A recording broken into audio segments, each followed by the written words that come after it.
오늘은 에스겔서 19장 말씀인데 자체 애가 슬픈 노래다라고 그렇게 스스로 제목을 붙이고 있습니다. 전체적인 이야기는 지도자에 대한 슬픔, 애통, 비탄 그런 거라고 생각할 수 있겠습니다. 오늘 말씀을 통해서 지도자의 중요성을 다시 한번 우리가 알아야 되겠습니다. 암시적으로 은유, 수수께끼, 비유 같은 그런 이야기로 합니다. 이번에도 그러니까 암사자가 있었다. 근데 새끼 하나를 기르는데 그 새끼가 이제 커가지고 물어뜯기를 배우고 사람을 잡아먹기 시작했다라고 그렇게 얘기합니다. 그러니까는 갈고리로 사람들이 그를 함정에 잡아서 갈고리로 꿰어가지고 애굽으로 끌고 갔다. 가만히 생각해 보면 누군가가 연상이 되지요. 이스라엘 역사 속에서 이스라엘 왕 중에. 그러니까 그때 당시의 왕은 요시아의 아들들 3명이 다 왕이 됩니다. 그러니까 여호아하스가 떠오릅니다. 애굽에 끌려가서 죽임을 당한 왕은 여호아하스니까. 그러니까 여호아하스에 대한 은유입니다. 지도자에 대한 탄식. 그리고 이 사자는 지도자에 대한 상징이라고 볼 수 있습니다. 어제 말씀엔 독수리도 왕, 또 어떤 국가에 대한 상징이 될 수 있죠. 그래서 자세히 보면 유럽 쪽에는 대부분의 나라의 그 국가의 국기라든지 또 상징이 독수리입니다. 독수리가 왕이나 어떤 국가를 상징하기도 하고, 여기서 이제 사자도 마찬가지죠. 사자도 왕이나 국가를 상징하는 그런 상징이 됩니다. 그 다음에 또 젊은 사자 하나를 또 다른 사자를 키웠어요. 그래서 그 사자도 이제 아주 사자들 가운데서 왕래하면서 먹이 물어 뜯기를 배우고 사람을 잡아먹기 시작하는데 궁궐들을 헐고 성읍들을 부수었다라고 그렇게 말합니다. 그러니까 그 포효하고 우는 소리를 인해서 그를 또 그물을 쳐서 잡아가지고 우리에 넣고 갈고리를 깨워서 바벨론으로 끌고 갔다.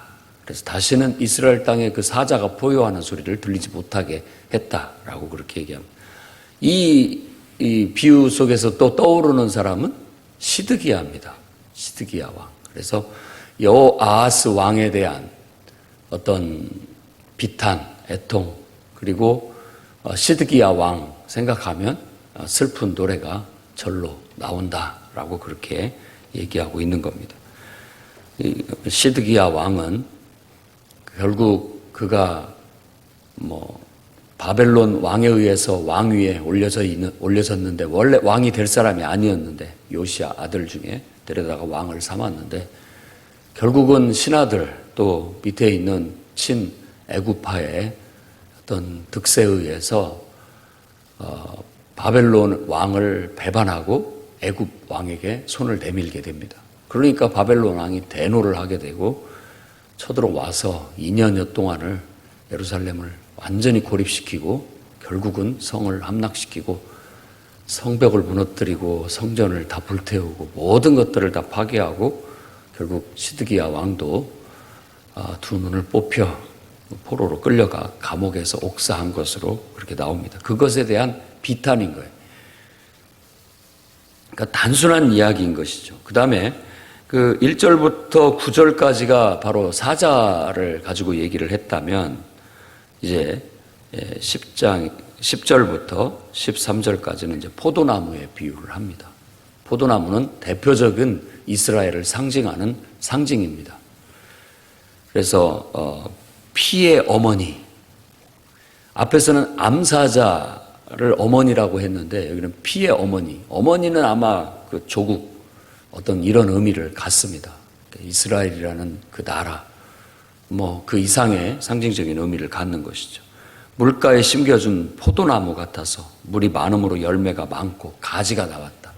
포도나무에서 한 가지가 나온 것이 바로 그 이스라엘의 민족 국가 속에서 한 왕이 이렇게 들고 일어났다라는 것으로 묘사를 하는데 이 10절부터 13, 14절에서 말하고 있는 한 가지가 유별나게 튀어 올라왔다라고 말하는 그 가지는 시드기야를 말하고 있다고 볼 수가 있습니다.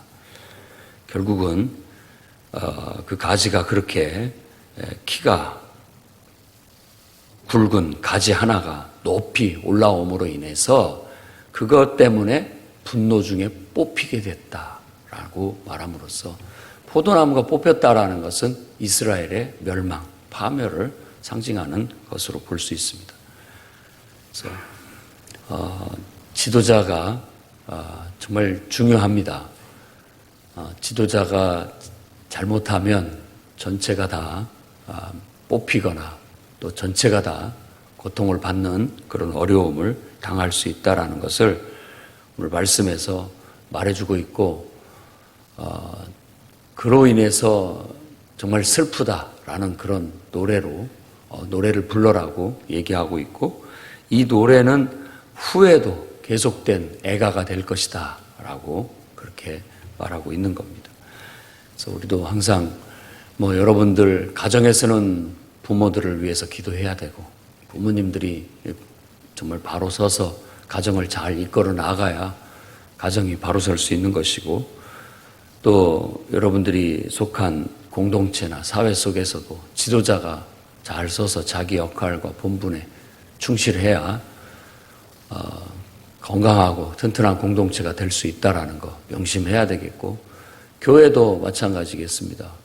교회도 다른 목회자나 또 지도자가 바로 서야 구성원들이 다 그 역할과 그 섬김과 봉사에 의해서 바로 설 수가 있게 되는 겁니다.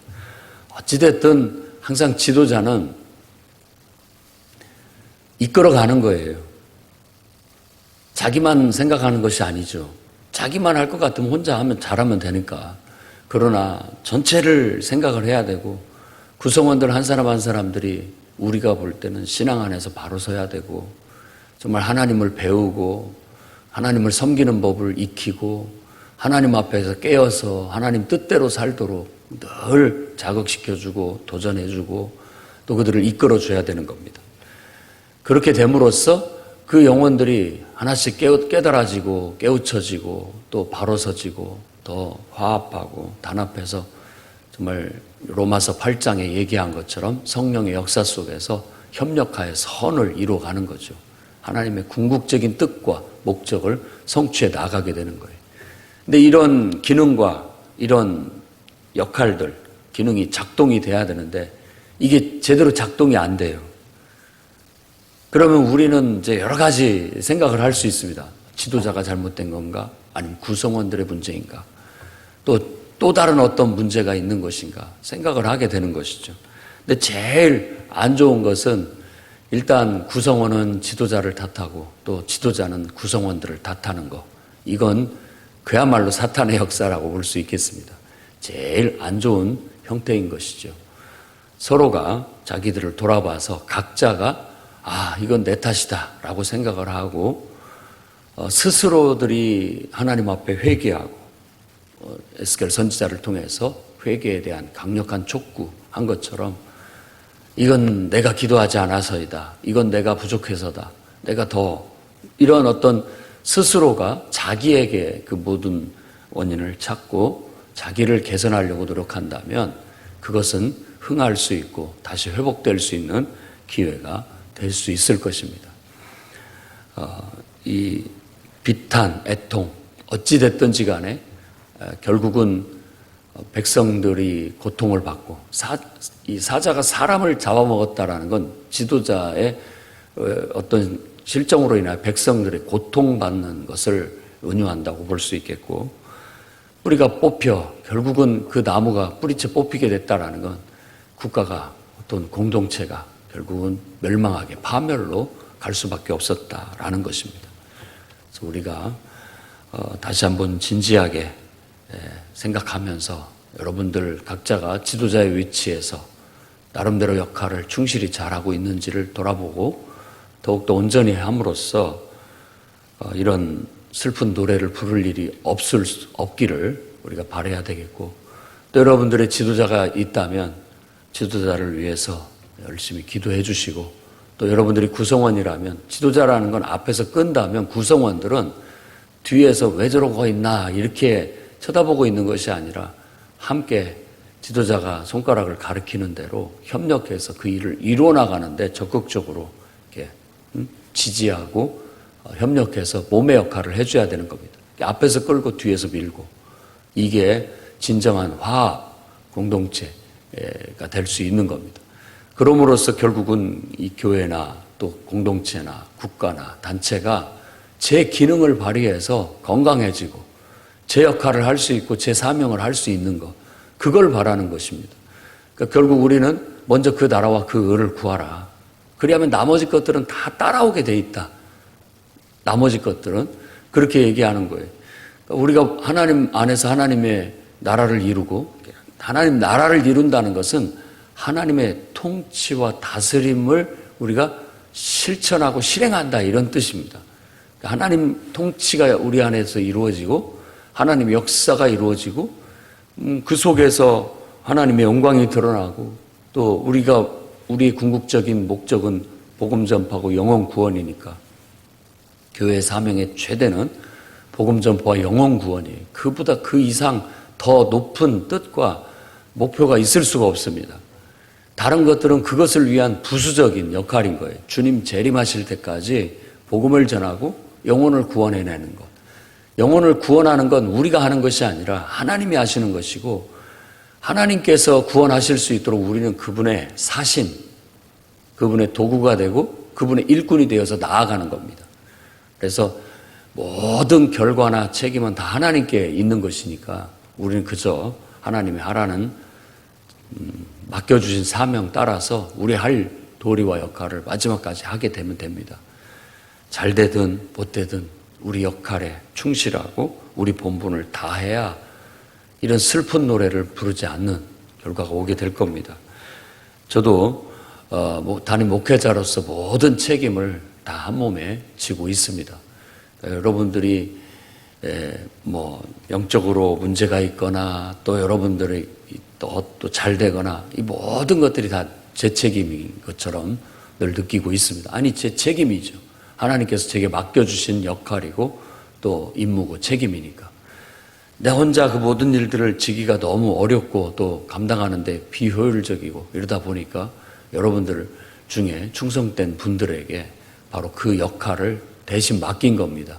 여러분의 일이 아니에요. 잘하고 못하고는 여러분 책임이 아닙니다. 결국은 제 책임인 것이고 저에게 모든 결과는 돌아오고 그거에 대한 책임은 제가 지게 돼 있는 것입니다. 다만 여러분들이 할 일은 그냥 맡겨준 거 하면 되는 겁니다. 그것에 대한 평가는 할 필요가 없습니다. 사도 바울도 누누이 말씀을 드리지만 많은 고린도 교인들이 그 목회자인 사도 바울을 판단하고 평가하고 설교가 시원찮다는 둥, 또 진짜 사도가 맞냐는 둥 여러 가지들을 얘기했을 때 그가 했던 얘기는 뭐냐면, 맡은 자에게 구할 것은 그냥 충성이다. 나도 나를 판단하지 않는다. 나를 판단하실 분은 오직 나를 창조하신 하나님밖에 없다. 그분 앞에 가서 나는 판단받겠다 라고 그렇게 얘기함으로써 자신의 본분에 충실하겠다라고 얘기를 했습니다. 그러니까 스스로도 자책할 것도 없다라고 말하고 있는 거예요. 왜? 그 자책하려는 에너지를 오히려 하나님의 일을 하는데 집중해야 되는 것이지, 내가 잘못했느니 내가 잘했느니 이런 데에 관심을 둘 것이 아니라는 거예요. 지금 눈앞에 해야 할 일들에 집중할 뿐이라는 그런 말과도 같고, 다른 사람들이 나에 대해서 이러쿵 저러쿵 잘하니 못하니 말하는 것은 아무 의미 없다라는 겁니다. 그거 때문에 내가 흔들릴 이유도 없다. 왜? 그것은 내가 내 할 일하고 내 역할하고 내 본분을 충실하면 되는 것이지, 그거에 대한 판단은 아무도 할 수도 없고 오직 하나님께 우리는 그 판단은 돌려야 된다라고 그렇게 말함으로써 이겨 나갔다라는 걸 알 수 있습니다. 물론 인간인지라 한번 생각해 보십시오. 여러분들이 목사님의 설교가 왜 저럴까, 혹은 은혜가 안 된다, 왜 이렇게 시원치가 않은가? 가르치기를 왜 저렇게 못하실까? 왜 이렇게 기도는 안 하실까? 왜 성질은 저 모양일까? 여러 가지로 얘기를 하면, 여러분, 그런 말을 들으면은, 물론 의욕이 떨어질 수 있고, 그것 때문에 고민되고, 여러 가지로 집중을 못하게 될 수가 있습니다. 그렇죠. 흔들리죠. 그럴 때 우리가 이길 수 있는 방법은 다른 게 없어요. 그런 말을 한 사람 불러다가 너 왜 그런 식으로 얘기를 하느냐 따져본들 아무 의미가 없습니다. 그저 내가 하나님께서 내게 그 사명을 맡겨주셨고 내가 받은 역할을 어떻게 하면 더 충실하게 더 성실하게 잘 해낼까, 그거에만 집중을 하는 것이 최선이라는 생각이 늘 듭니다. 늘 교회 안에 직분자들을 세워놓고도 늘 그런 마음이 듭니다. 그러니까 슬픈 노래죠. 슬픈 노래예요. 목사님 못해 먹겠어요. 이렇게 얘기를 합니다. 너무 힘듭니다. 이런 여러 가지 얘기들을 해요. 그러면 사실 제가 하나님의 뜻을 받들어 여러분들에게 임명을 했습니다마는 제 속에서도 그런 생각이 드는 거예요. 내가 시켰습니까? 하나님이 시켰지. 왜 저한테 와서 이러십니까? 하나님 맡겨주신 일에 그냥 순종한다 생각하시고 끝까지 최선을 다해 주십시오. 잘하라고 말하는 것도 아니고 대충 하라는 것도 아니고 그냥 하나님께 맡겨주신 일이니까 맡은 기간 동안 맡은 사명은 끝까지 잘 완수한다는 마음으로 최선을 다해 주십시오. 나머지 사람들이 이렇게 말하고 저렇게 얘기하고 이렇게 평가하고 저렇게 평가하는 거 너무 귀담아 두지 마시고 또 열심히 했는데도 불구하고 결과가 좋지 않고 그렇다 할지라도 그거 자기 탓으로 생각지 말고 하나님께 맡기고 자기 할 일에만 충실해 주십시오. 할 말은 그거밖에 없다라는 겁니다. 없는 것이죠. 어찌됐든 우리들이 자기 역할을 각자가 구성원은 구성원대로 지도자는 지도자대로 자기 역할을 잘해서 앞에선 끌고 뒤에선 밀어줘서 화합과 협력을 이루어 잘 되기를 바라는 거예요. 정말 뭐가 안 돼서 파멸로 가고 멸망으로 가고 이렇게 해서 우리가 슬픈 노래 부르면서 애곡할 일은 없도록 결국 우리가 최선을 다했고 하나님 앞에 우리 사명을 다했음에도 불구하고 하나님께서 그런 결과를 주셨다면 그것도 받아들여야 할 필요가 있겠죠. 그런 상황에서는 우리가 슬픈 노래를 불러야 된다면 부르지만 그런 상황에서도 포기하지 않고 다시 모든 것이 다 뽑힌 상황 속에서 다시 씨를 뿌리고 심고 걷어나가는 일은 그냥 계속 가는 겁니다. 어떤 상황에서도. 어렸을 때 우리 담임 목사님께서도 늘 얘기하기를 그저 이 성경책 하나만 가지고 어디를 간들 나는 복음을 전한다. 목사가 해야 할 일이 뭐냐? 복음을 전하고 말씀을 가르치는 거. 그거밖에 더 있겠느냐? 사람들이 듣든지 안 듣든지 그냥 할 뿐이다. 늘 그렇게 말씀하시는 걸 봤어요. 아마 제가 목회를 해보니까 목회가 어렵고 힘들 때마다 또 절망적이고 낙심될 때마다 아마 그런 소리를 하시지 않았나 하는 생각이 들어요.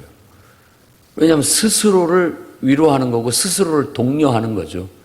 그래, 내 사명은 그저 성경책 하나 들고 이 하나님의 구원의 말씀을 전하고 가르치는 거 그거다 라고 늘 되뇌이면서 스스로를 위로하고 스스로를 영적으로 세워갔던 것 같다는 생각이 깨달아집니다. 여러분들도 그렇게 바로 서시기 바랍니다. 성도들은 성도의 역할과 구성원은 구성원의 역할, 자기 본분이 있습니다. 충실해줘야 이렇게 슬픈 노래 부를 일이 없게 될 겁니다. 지도자는 지도자의 역할, 책임, 자기 본분, 자기 있는 자리에서 누가 뭐라고 해도 그저 하나님 앞에 맡은 사명이니 최선을 다한다는 마음으로 해주시면 되는 겁니다. 다른 걸 바라는 게 전혀 없어요. 그렇게 해서 앞에서 끌어주고 뒤에서 밀어주고 서로 화합과 협력을 이루어 주님의 몸된 교회가 건강해지고 또 우리 공동체가 더 힘있고 능력 있는 공동체가 되고 하나님의 성령이 임재하시고 정말 기쁨이 있고 감사가 넘치는 그런 교회를 이루어 더 많은 결실들을 맺어내고 하나님도 기뻐하시고 우리도 이 땅에서 기뻐하고 하나님의 역사를 그렇게 이루어 나갔으면 좋겠습니다. 예수님께서도 너희가 땅에서 베면 하늘에서도 맬 것이고 너희가 땅에서 풀면 하늘에서도 풀 거다라고 우리에게 힘을 실어줬어요. 너희가 하는 것 너 혼자 한다고 생각하지 말아라. 하나님께서 너희가 하면 나도 한다 라고 말하는 것과 같은 거지요. 너희가 땅에서 이렇게 묶으면 나도 묶는다. 너희가 풀면 나도 푼다. 우리에게 그런 막강한 권한과 권세를 주셨습니다. 그러니 정말 사자처럼 용맹하게 당당하게 정말 여러분들의 역할을 포효하듯 하나님의 놀라운 그 권세와 능력으로 원수 마귀를 물리치고 하나님 나라 일을 충실하게 마지막까지 해주시기를 주의 이름으로 축원합니다.